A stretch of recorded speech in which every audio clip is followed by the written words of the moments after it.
ಸ್ನೇಹಿತರೆ ನಮಸ್ಕಾರ, ನಾನು ರವೀಂದ್ರ ಜೋಶಿ. ನಿನ್ನೆ ಸುಪ್ರೀಂ ಕೋರ್ಟ್ನಲ್ಲಿ ಒಂದು ವಿಚಿತ್ರವಾದಂಥ ಬೆಳವಣಿಗೆ ಸಂಭವಿಸಿತು. ಇಲ್ಲಿವರೆಗೂ ಚುನಾವಣಾ ಆಯೋಗ ಮಾಡ್ತಾ ಇರುವಂಥ SIR ಏನಿದೆ, ಅಂದರೆ ಮತದಾರರ ಪಟ್ಟಿಯ ಪರಿಷ್ಕರಣೆ ಏನಿದೆ, ಅದಕ್ಕೆ ಅನುಕೂಲಕರವಾದಂಥ ಪೂರಕವಾದಂಥ ಬೆಳವಣಿಗೆಗಳು ದೇಶಾದ್ಯಂತ ನಡೀತಾ ಇದ್ವು. ಸ್ವತಃ ಸುಪ್ರೀಂ ಕೋರ್ಟ್ನಲ್ಲಿ, ಹೈಕೋರ್ಟಿನಲ್ಲಿ ಚುನಾವಣಾ ಆಯೋಗ ಒಂದು ಸ್ವಾಯತ್ತ ಸಂಸ್ಥೆ, ಅದಕ್ಕೆ ನೀವು ಯಾವುದೇ ರೀತಿಯಾದಂಥ ಅಡ್ಡಿಯನ್ನು ಉಂಟು ಮಾಡೋ ಹಾಗಿಲ್ಲ ಅಂತ ಸರ್ಕಾರಕ್ಕೆ ತರಾಟೆಗೆ ತೆಗೆದುಕೊಳ್ತಾ ಇದ್ದರು. ಯಾವುದೇ ರೀತಿಯಾದಂಥ ಅಭ್ಯಂತರ ಇರಲಿಲ್ಲ, ಯಾವುದೇ ಸಮಸ್ಯೆ ಇರಲಿಲ್ಲ, ವಿಘ್ನಗಳು ಉಂಟಾಗಿರಲಿಲ್ಲ. ನಿನ್ನೆ ನಡೆದ ಬೆಳವಣಿಗೆಯಲ್ಲಿ ಸ್ವತಃ ಚೀಫ್ ಜಸ್ಟಿಸ್ ಸೂರ್ಯಕಾಂತ್ ಅವರು ಇರುವಂಥ ಬೆಂಚಿನಲ್ಲಿ ಉಳಿದ ಇಬ್ಬರು ಜಡ್ಜ್ಗಳು ನೀಡಿದಂಥ ಟಿಪ್ಪಣಿಗಳೇನಿದೆ, ಅವರು ಕೊಟ್ಟಿರುವಂಥ ತೀರ್ಪು ಏನಿದೆ, ಅದು ಮುಂದೆ ಚುನಾವಣಾ ಆಯೋಗಕ್ಕೆ ಭಾಳ ದೊಡ್ಡ ಸಮಸ್ಯೆಯನ್ನು ಉಂಟು ಮಾಡಬಹುದು ಅಂತ ನನ್ನ ಅಭಿಪ್ರಾಯ. ನಡೆದಿರುವ ಘಟನೆ ಏನು ಅಂತ ಹೇಳ್ಬಿಡ್ತೀನಿ. ಅದಾದಮೇಲೆ ಇದರ ಕುರಿತು ನೀವು ಚರ್ಚೆಯನ್ನು ಮಾಡೋಣ.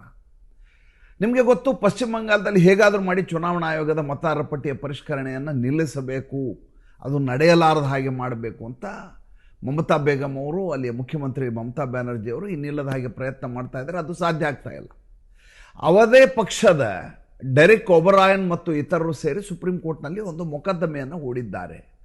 ಹೂಡಿ ಚುನಾವಣಾ ಆಯೋಗ ಯಾವ 1.25 ಕೋಟಿ ಜನರಿಗೆ ನೋಟಿಸನ್ನು ಜಾರಿ ಮಾಡಿದೆಯೋ, ಆ ನೋಟಿಸ್ ಜಾರಿ ಮಾಡಿದ್ದು ಸರಿಯಾಗಿಲ್ಲ, ಇದು ಲಾಜಿಕಲ್ ಡಿಸ್ಕ್ರಿಪನ್ಸೀಸ್ ಅಂಥೇಳಿ ಅವರು ನೋಟಿಸ್ ಕೊಟ್ಟಿದ್ದಾರೆ. ಅನಗತ್ಯವಾಗಿ ಮತದಾರರಿಗೆ ಕಿರಿಕಿರಿಯನ್ನು ಉಂಟು ಮಾಡ್ತಾ ಇದ್ದಾರೆ, ಅವರಿಗೆ ಆ ರೀತಿ ಮಾಡಕೂಡದು, ಇದರ ಕುರಿತಾಗಿ ಕೋರ್ಟ್ ನಿರ್ದೇಶನವನ್ನು ನೀಡಬೇಕು ಅಂತ ಮೊಕದ್ದಮೆಯನ್ನು ಹೂಡಲಾಗಿದೆ. ನಿಮಗೆ ಸ್ವಾಭಾವಿಕವಾಗಿ ಗೊತ್ತಿದೆ, ಇಂಥ ಪ್ರಕರಣಗಳನ್ನು ತೆಗೆದುಕೊಳ್ಳೋದು ಒಂದು ಕಪಿಲ್ ಸಿಬಲ್, ಇನ್ನೊಂದು ಅಭಿಷೇಕ್ ಮನು ಸಿಂಘ್ವಿ. ಈ ಪ್ರಕರಣದ ಬಗ್ಗೆ ವಾದ ಮಂಡನೆ ಮಾಡಲಿಕ್ಕೆ ಬಂದವರು ಕಪಿಲ್ ಸಿಬಲ್ ಅವರು ಈ ಕಡೆ ಇದ್ದರೆ, ಚುನಾವಣಾ ಆಯೋಗದ ಪರವಾಗಿ ರಾಕೇಶ್ ದ್ವಿವೇದಿ ಅವರು ವಾದ ಮಂಡನೆ ಮಾಡ್ತಾ ಇದ್ದದ್ದು. 3 ಸದಸ್ಯ ಪೀಠದಲ್ಲಿದ್ದಾರೆ. ಜಸ್ಟಿಸ್ ಬಾಗ್ಚಿ ಇದ್ದಾರೆ, ಜಸ್ಟಿಸ್ ದೀಪಂಕರ್ ದತ್ತಾ ಇದ್ದಾರೆ, ಚೀಫ್ ಜಸ್ಟಿಸ್ ಸೂರ್ಯಕಾಂತ್ ಅವರಿದ್ದಾರೆ. ಇವತ್ತು ಅದು ಯಾಕೋ ಏನೋ ಬ್ಯಾಕ್ ಬೆಂಚರ್ ಥರ ಇದ್ದರು. ಜಸ್ಟಿಸ್ ಸೂರ್ಯಕಾಂತ್ ಅವರು ಮಾತಾಡಲಿಲ್ಲ ಜಾಸ್ತಿ. ದೀಪಂಕರ್ ದತ್ತಾ ಅವರು ಇನ್ನಿಲ್ಲದ ಹಾಗೆ ಹುರುಪಿನಿಂದ ತಮ್ಮನ್ನು ತಾವು ಇಡೀ ಪ್ರಕರಣದಲ್ಲಿ ತೊಡಗಿಸಿಕೊಂಡಿದ್ದರು. ನಿಮ್ಗೆ ಗೊತ್ತಿರಲಿ, ಈ ಜಸ್ಟಿಸ್ ಬಾಗ್ಚಿ ಮತ್ತು ಜಸ್ಟಿಸ್ ದೀಪಂಕರ್ ದತ್ತಾ ಕಲ್ಕತ್ತಾದಿಂದಲೇ ಬಂದಿರುವಂಥ ಜಡ್ಜ್ಗಳು. ಕಲ್ಕತ್ತಾ ಹೈಕೋರ್ಟ್ನಲ್ಲಿ ಸೇವೆ ಸಲ್ಲಿಸ್ತಾ ಇದ್ರು ಅವರು. ಕಲ್ಕತ್ತಾದ ಸದ್ಯದ ಸ್ಥಿತಿ ತುಂಬ ಚೆನ್ನಾಗಿ ಗೊತ್ತಿರುವಂಥವ್ರು.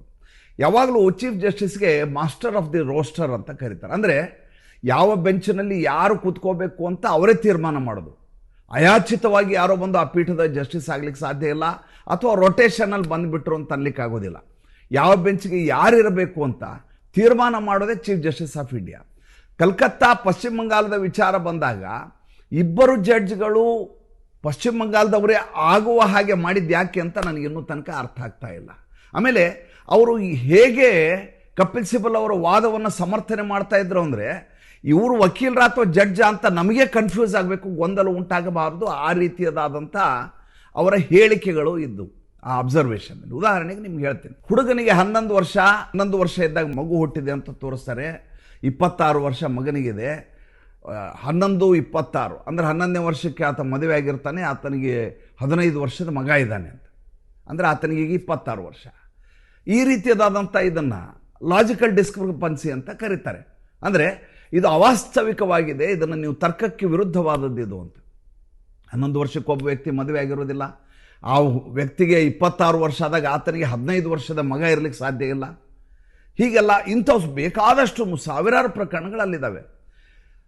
ಆವಾಗ ದೀಪಂಕರ್ ದತ್ತಾ ಅವ್ರು ಹೇಳ್ತಾರೆ, ಯಾಕೆ ಮದುವೆ ಆಗಿರಬಾರ್ದು, 11 ವರ್ಷಕ್ಕೆ ಪಶ್ಚಿಮ ಬಂಗಾಳದಲ್ಲಿ ಮದುವೆ ಮಾಡಿಕೊಳ್ಳೋ ಸಾಧ್ಯತೆ ಇದೆ, 11 ವರ್ಷದ ಬಾಲ್ಯ ವಿವಾಹಗಳು ನಡೆದಿರ್ಬೋದು, ನಡೆದು ಮಗ ಹುಟ್ಟಿರ್ಬೋದು, ಆತನಿಗೆ 26 ವರ್ಷ ಆಗಿರ್ಬೋದು, ಅದರಲ್ಲೇನು ತಪ್ಪಿದೆ ಅಂತ ಇವರು ಕಪಿಲ್ ಸಿಬಲ್ ಅವ್ರ ಪರವಾಗಿ ಸ್ವತಃ ದೀಪಂಕರ್ ದತ್ತಾ ಅವ್ರು ಹೇಳ್ತಾರೆ. ಇನ್ನೊಂದು ಪ್ರಕರಣದಲ್ಲಿ ಒಬ್ಬ ವ್ಯಕ್ತಿಗೆ 15 ಮಕ್ಕಳಿದ್ದಾರೆ, ಆಮೇಲೆ ಅದು ಒಂದಕ್ಕೊಂದು ತಾಳೇ ಆಗ್ತಾ ಇಲ್ಲ. ಹಾಗಿರುವ ಪ್ರಕರಣದಲ್ಲಿ ನೋಡಿ, ಈ ರೀತಿಯ ಪ್ರಕರಣ ಇದೆ, ಇದನ್ನು ಹೇಗೆ ಒಪ್ಕೊಳ್ಳಿಕ್ಕೆ ಸಾಧ್ಯ? ಒಬ್ಬನ ಮನೆಯಲ್ಲಿ 5 ಜನ ಗಫೂರ್ಗಳಂತಿದ್ದಾರೆ, ಗಫೂರ್ ಅಲಿ, ಗಫೂರ್ ಸಲೀಂ, ಗಫೂರ್ ಅಂತಿದ್ದಾರೆ. ಇದನ್ನು ಹೆಂಗೆ ಒಪ್ಕೋಬೇಕು ಅಂತ. ಇಲ್ಲ, ಯಾಕಿರಬಾರ್ದು, ಒಂದು ಮನೇಲಿ 15 ಜನ ಇರಬಾರ್ದು ಅಂತ ಎಲ್ಲಿದೆ ಅಂತ ಇವ್ರು ಹೇಳ್ತಾರೆ. ಕಪಿಲ್ ಸಿಬಲ್ ಅವರು ವಾದ ಮಂಡನೆ ಮಾಡ್ತಾರೆ. ಯಾವಾಗ ಸ್ವತಃ ಜಡ್ಜೆ ಈ ರೀತಿ ಹೇಳಿದಾಗ ಕಪಿಲ್ ಸಿಬಲ್ ಅವ್ರಿಗೆ ಇನ್ನೊಂದಿಷ್ಟು ಪುಷ್ಟಿ ಸಿಗುತ್ತೆ. ಕಪಿಲ್ ಸಿಬಲ್ ಅವ್ರು ಹೇಳ್ತಾರೆ, ನೋಡಿ ಸ್ವಾಮಿ, ಇವರು ನೋಟಿಸ್ ಜಾರಿ ಮಾಡಿದ್ದು ಹೇಗಿದೆ ಅಂದರೆ ಲಾಜಿಕಲ್ ಡಿಸ್ಕ್ರಿಪನ್ಸಿ ಅಂತೇಳಿ, ಅಂದರೆ ನ್ಯೂನತೆಗಳು, ತಾರ್ಕಿಕವಾದ ಲೋಪಗಳಿದ್ದಾವೆ ಅಂತ ನೋಟಿಸ್ ಜಾರಿ ಮಾಡಿದ್ದಾರೆ. ಹೇಗಿದೆ ಅಂದರೆ ಸ್ಪೆಲ್ಲಿಂಗ್ ಮಿಸ್ಟೇಕ್ ಆದವ್ರಿಗೂ ಕೂಡ ಇವರು ಬಾ ಅಂತ ಕರಿತಾ ಇದ್ದಾರೆ, ಬಂದು ನಮಗೆ ಉತ್ತರ ಕೊಡು ಅಂತ ಕೇಳ್ತಾ ಇದ್ದಾರೆ, ಭಾಳ ದೊಡ್ಡ ಮಟ್ಟದ ಹಿಂಸೆ ಕೊಡ್ತಾ ಇದ್ದಾರೆ ಮತದಾರರಿಗೆ ಅಂತ ಕಪಿಲ್ ಸಿಬಲ್ ಅವರು ವಾದ ಮಂಡನೆ ಮಾಡ್ತಾರೆ. ಆವಾಗ ರಾಕೇಶ್ ದ್ವಿವೇದಿ ಚುನಾವಣಾ ಆಯೋಗದ ಪರವಾಗಿ ವಾದ ಮಂಡನೆ ಮಾಡ್ತಾ ಇರುವಂಥ ವಕೀಲ ಹೇಳ್ತಾರೆ, ಆ ಥರ ಸ್ಪೆಲ್ಲಿಂಗ್ ಮಿಸ್ಟೇಕ್ ಎಲ್ಲ ನಾವು ತಲೆ ಕೆಡಿಸ್ಕೊಂಡೇ ಇಲ್ಲ. ಚುನಾವಣಾ ಆಯೋಗ ಯಾವಾಗ ಈ ರೀತಿಯದಾದಂಥ ಒಂದೇ ಮನೆಯಲ್ಲಿ 67 ಜನ ಅಂತ ತೋರಿಸೋದು, ಆಮೇಲೆ ವಯಸ್ಸು ಟ್ಯಾಲಿನೇ ಆಗದೇ ಇರೋದು, ಏನನ್ನು ವಿಚಿತ್ರವಾದಂಥ ಪ್ರಕರಣಗಳಿದ್ದದ್ದಕ್ಕೆ ಮಾತ್ರ ನೋಟಿಸ್ ಜಾರಿ ಮಾಡಿದ್ದೀವಿ. ಹಾಗೆ ನೋಡಿದರೆ ಇನ್ನೂ ಹೆಚ್ಚಿನ ಸಂಖ್ಯೆಯಲ್ಲಿ ಇರಬೇಕಾಗಿತ್ತು, ನಾವು ಇಷ್ಟಕ್ಕೆ ತಡೆದು ನಿಲ್ಲಿಸಿದ್ದೀವಿ ಅಂತ ಹೇಳಿದರೂ ಕೂಡ ಜಡ್ಜ್ಗಳು ಕೇಳುವ ಸ್ಥಿತಿಯಲ್ಲಿ ಇರಲಿಲ್ಲ. ಕೊನೆಗೆ ಪರಿಸ್ಥಿತಿ ಎಲ್ಲಿಗೆ ಬರುತ್ತೆ ಅಂದರೆ, ಇವರ ವಾದ ಏನಪ್ಪ, TMC ಪಕ್ಷ ಮಮತಾ ಬೇಗಂ ಅವ್ರ ಪಕ್ಷದ ವಾದ ಏನು ಅಂದರೆ, ನಮ್ಮ ಮತದಾರರು ಚುನಾವಣಾ ಆಯೋಗಕ್ಕೆ ಸ್ಪಷ್ಟನೆಯನ್ನು ಕೊಡಲಿಕ್ಕೆ ಹೋಗುವ ಸಂದರ್ಭದಲ್ಲಿ ನಾವು ಚುನಾವಣಾ ಆಯೋಗದ ವ್ಯಕ್ತಿಯನ್ನು ಜೊತೆಗೆ ಕರ್ಕೊಂಡು ಹೋಗಲಿಕ್ಕೆ ಅವಕಾಶ ಇರಬೇಕು. ಅಂದರೆ ಈ BLA ಅಂತ ಏನಂತಾರೆ, ಬೂತ್ ಲೆವೆಲ್ ಏಜೆಂಟ್ಸ್ ಅಂತ ಏನಂತಾರೆ, ಅವ್ರನ್ನ ಕರ್ಕೊಂಡು ಹೋಗ್ಲಿಕ್ಕೆ ಆಸ್ಪದ ಇರಬೇಕು. ಚುನಾವಣಾ ಆಯೋಗ ಹೇಳೋದೇನು, ಈ ಬೇರೆಯವರು, ಈ ರಾಜಕೀಯ ಪಕ್ಷದವರು, ಅಧಿಕೃತ ಏಜೆಂಟ್ರು ಅನ್ನೋರು ಮತದಾರರ ಜೊತೆ ಬಂದರೆ ವಾದ ಮಾಡ್ತಾರೆ, ಜಗಳ ಮಾಡ್ತಾರೆ, ಯಾಕೆ ನೀವು ಹೆಸರು ಸೇರಿಸಲ್ಲ ಅಂತಾರೆ, ಗೂಂಡಾಗಿರಿ ಮಾಡ್ತಾರೆ, ನಮಗೆ ಕೆಲಸ ಮಾಡಲಿಕ್ಕೆ ನಿರ್ವಹಿಸಲಿಕ್ಕೆ ಅವಕಾಶ ಮಾಡಿಕೊಡೋದಿಲ್ಲ. ಆದ್ದರಿಂದ ರಾಜಕೀಯ ಪಕ್ಷದ ಮಧ್ಯಂತರ ಅವರು ಸೇರಿಕೊಳ್ಳೋದು ಬೇಡ, ನಮಗೆ ಅವರು ಮೀಡಿಯೇಟರ್ ಆಗಿ ಬರೋದು ಬೇಡ ಅಂತ ಚುನಾವಣಾ ಆಯೋಗದ ವಾದ ಮಂಡನೆ. ಯಾಕೆ ಬಂದರೆ ನಿಮ್ಗೇನು ತಪ್ಪಿದೆ, ಬರ್ಬೋದಲ್ಲ, ಬರಲಿ, ಬಂದವರು ಬಂದು ಎಲ್ಲ ಸರಿ ತಪ್ಪುಗಳನ್ನು ಬಂದಂಥ ಅಮಾಯಕರು ಇರ್ತಾರೆ, ಜನ ಅಶಿಕ್ಷಿತರು ಇರ್ತಾರೆ, ಓದಿರೋದಿಲ್ಲ, ಅವ್ರಿಗೆ ಸಹಾಯ ಮಾಡಲಿಕ್ಕೆ ಏಜೆಂಟ್ ಬರ್ತಾರೆ, ಬಂದರೆ ಏನು ತಪ್ಪು ಅಂತ ಜಸ್ಟಿಸ್ ಬಾಗ್ಚಿ ಅವ್ರು ಹೇಳ್ತಾರೆ. ನೋಡಿ ಹೇಗಿದೆ. ಈಗ ಕಲ್ಕತ್ತಾ ಹೈಕೋರ್ಟ್ನಲ್ಲಿ ಮೊನ್ನೆ ಜಸ್ಟಿಸ್ ಘೋಷ್ ಅವ್ರ ಬೆಂಚಿನಲ್ಲಿ ಇಡಿಗೆ ಸಂಬಂಧ ಪ್ರಕರಣದಲ್ಲಿ ಕೋರ್ಟ್ನಲ್ಲಿ ಮೊಕದ್ದಮೆಯನ್ನು ಮುಂದುವರಿಸಲಿಕ್ಕೆ ಸಾಧ್ಯ ಆಗಲಿಲ್ಲ.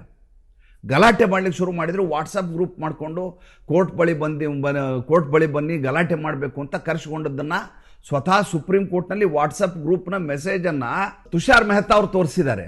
ಆಮೇಲೆ ಅರಾಜಕತೆಗೆ ನಾವು ಬಿಡೋದಿಲ್ಲ ಅಂತ ಸ್ವತಃ ಸೂರ್ಯಕಾಂತ್ ಹೇಳಿದ್ದಾರೆ.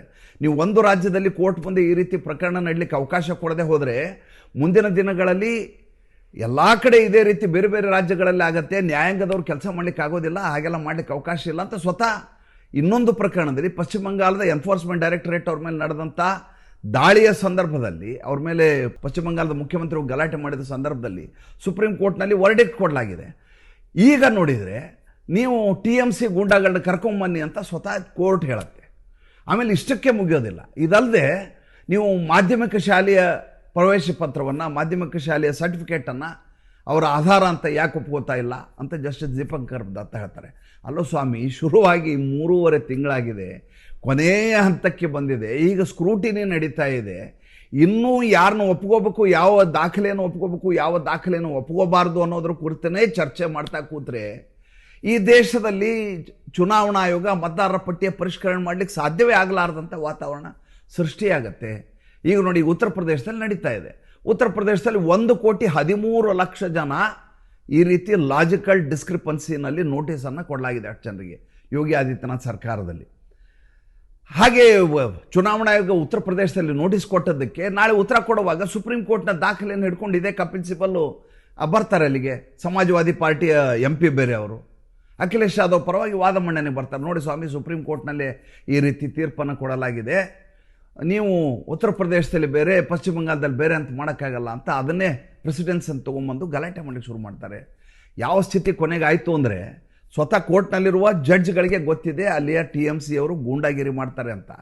ಪೊಲೀಸರ ವ್ಯವಸ್ಥೆ ಏನಿದೆ ಸಂಪೂರ್ಣವಾಗಿ ಸರ್ಕಾರದ ಪರವಾಗಿರುತ್ತೆ ಅಂತ ತುಂಬ ಚೆನ್ನಾಗಿ ಅಲ್ಲಿ ಗೊತ್ತಿದೆ. ಆದರೂ ಕೂಡ ಅವರನ್ನು ಇಟ್ಟುಕೊಂಡೇ ಕೆಲಸ ಮಾಡಿ ಅಂತ ಹೇಳ್ತಾರೆ. ಅಲ್ಲಿ ಅಧಿಕಾರಿಗಳ ಮೇಲೆ ದಬಾವಣೆ ಮಾಡೋದು ಇವರೇ ಅಂತ ಗೊತ್ತಿದೆ. ಕೊನೆಗೆ ಒಂದು ಮಾತನ್ನು ಕೋರ್ಟ್ ಹೇಳುತ್ತೆ, ಏನಂತಂದರೆ ಯಾವುದೇ ರೀತಿ ಲಾ ಆ್ಯಂಡ್ ಆರ್ಡರ್ ಹಾಳಾಗಲಾರ್ದಾಗೆ DGP ಅವರು ನೋಡ್ಕೋಬೇಕು. ಪಶ್ಚಿಮ ಬಂಗಾಳದ DGP ಅವರು ಅಲ್ಲಿ ಲಾ ಆ್ಯಂಡ್ ಆರ್ಡರ್ ಹಾಳಾಗಿರಬಾರ್ದು, ಆ ರೀತಿ ನೋಡ್ಕೋಬೇಕು ಅಂತ ದೀಪಂಕರ್ ದತ್ತ ಅವ್ರು ಹೇಳ್ತಾರೆ. ಅಂದರೆ ಅವರಿಗೆ ಸ್ಪಷ್ಟವಾಗಿ ಗೊತ್ತಿದೆ, ಈ ರೀತಿಯಾಗಿ ನಾವು TMC ಕಾರ್ಯಕರ್ತರು ಕರ್ಕೊಂಡು ಹೋಗೋದಾದರೆ ಮತದಾರರನ್ನ ಗಲಾಟೆ ಆಗತ್ತೆ, ಹೊಡೆದಾಟ ಆಗತ್ತೆ, ಬಡದಾಟ ಆಗತ್ತೆ ಅಂತ ಗೊತ್ತಿದೆ, ನೀವು ಗಲಾಟೆ ಆಗಲಾರ್ದಂಗೆ ನೋಡ್ಕೊಳ್ಳಿ ಅಂತ DGP ಹೇಳ್ತಾರೆ. ಆ DGPಯ ಕತೆ ಏನು ಅಂತ ನಿಮ್ಗೆ ಚೆನ್ನಾಗಿ ಗೊತ್ತಿದೆ. ರಾಜೀವ್ ಕುಮಾರ್ ಅಂಥೇಳಿ ಪಶ್ಚಿಮ ಬಂಗಾಳದಲ್ಲಿ ಮೊನ್ನೆ ನಡೆದಂಥ ದಾಳಿಯ ಸಂದರ್ಭದಲ್ಲಿ ಮಮತಾ ಬೇಗಂ ಅವ್ರ ಪಕ್ಕಕ್ಕೆ ನಿಂತಂಥ ಮನುಷ್ಯ, ಆ ಮನುಷ್ಯನಿಗೆ ಈಗಾಗಲೇ ಸುಪ್ರೀಂ ಕೋರ್ಟ್ ನೋಟಿಸ್ ಜಾರಿ ಮಾಡಿದೆ. ಈ ರೀತಿ ವ್ಯವಸ್ಥೆ ಆಗಿಬಿಟ್ರೆ ಚುನಾವಣಾ ಆಯೋಗ ಕೆಲಸ ಮಾಡೋದು ಹೇಗೆ? ಒಂದು ಹಂತದಲ್ಲಿ ತುಂಬ ಚೆನ್ನಾಗಿ ನ್ಯಾಯಾಂಗದಲ್ಲಿ ವಾದ ಮಂಡನೆ ನಡೀತಾ ಇದ್ದು, ತೀರ್ಪುಗಳು ಚೆನ್ನಾಗಿ ಬರ್ತಾ ಇದ್ದು, ಮನಸ್ಸಿಗೆ ಸಮಾಧಾನ ಆಗುವಂಥ ಪರಿಸ್ಥಿತಿ ನಿರ್ಮಾಣ ಆಗಿತ್ತು. ಮತ್ತೆ ಈ ರೀತಿ ಎಡವಟ್ಟಾದಾಗ ಮತ್ತೆ ನಮಗೆ ವ್ಯವಸ್ಥೆಯ ಬಗ್ಗೆ ರೋಸಿ ಹೋಗುವಂಥ ಕಾಲ ಬರುತ್ತೆ, ಅಸಹಾಯಕತೆ ಉಂಟಾಗತ್ತೆ. ಹಾಗಾಗಬಾರದು ಅನ್ನೋದು ನಮ್ಮ ಆಶಯ, ಬೇರೆ ಏನೂ ಅಲ್ಲ. ಏನು ಅಂದರೆ ಯಾರಿಗೆ ಮತದಾರರ ಹಕ್ಕು ಕೊಡಬೇಕು ಅವ್ರಿಗೆ ಹಕ್ಕು ಸಿಗಲಿ, ಅದ್ರ ಬಗ್ಗೆ ನಮ್ಮ ಅಭ್ಯಂತರವೇ ಇಲ್ಲ. ವಲಸೆಗಾರರಿಗೆ ಬೆಂಬಲ ಕೊಡುವಂಥ ತೀರ್ಪುಗಳು ಕೋರ್ಟಿಂದ ಬಂದುಬಿಟ್ರೆ ಮುಂದೆ ಚುನಾವಣಾ ಪ್ರಕ್ರಿಯೆ ಹೇಗಿರುತ್ತೆ, ಅದನ್ನು ಮಾಡಲಿಕ್ಕೆ ಹೇಗೆ ಸಾಧ್ಯ ಅನ್ನೋದ್ರ ಬಗ್ಗೆ ನಮ್ಮ ಕಳಕಳಿ ಅಷ್ಟೇ. ಅದು ಬಿಟ್ಟರೆ ಬೇರೆ ಮಮತಾ ಬೇಗಂ ಅವ್ರಿಗೆ ಜಯ ಸಿಗಬಾರ್ದು ಅನ್ನೋದಲ್ಲ. ಯಾವುದೇ ರಾಜಕೀಯ ಪಕ್ಷ ಆಗಲಿ ನಿಷ್ಪಕ್ಷಪಾತವಾದಂಥ ಚುನಾವಣೆ ನಡೀಲಿಕ್ಕೆ ಅವರು ಕೂಡ ಮನಸ್ಸು ಮಾಡಬೇಕಾಗತ್ತೆ. ಚುನಾವಣಾ ಆಯೋಗ ಸ್ವಾಯತ್ತ ಸಂಸ್ಥೆ ಆಗಿರೋದ್ರಿಂದ ಅವ್ರಿಗೆ ನಿಷ್ಪಕ್ಷಪಾತವಾಗಿ ಅವ್ರ ಪಾಡಿಗೆ ಅವರು ಸ್ವಾಯತ್ತವಾಗಿ ಕೆಲಸ ಮಾಡಲಿಕ್ಕೆ ಅವಕಾಶ ಮಾಡಿಕೊಡ್ಲಿಕ್ಕೆ ಸ್ವತಃ ಕೋರ್ಟ್ ಕೂಡ ಸಾಥ್ ಕೊಡಬೇಕು ಅಲ್ವಾ? ಯೋಚನೆ ಮಾಡಿ ನೋಡಿ. ಜೊತೆಗೆ ಕೊನೆಯದಾಗಿ ಬೆಳಗ್ಗೆಯಿಂದ ನಿರಂತರವಾಗಿ ನನಗೆ ಶುಭಾಶಯಗಳ ಮಳೆಯನ್ನೇ ಸುರಿಸ್ತಾ ಇದ್ದೀರಿ. ಬಹುಶಃ ನನ್ನ ಜೀವನ ಸಾರ್ಥಕ, ಪಾವನ. ನಮಸ್ಕಾರ.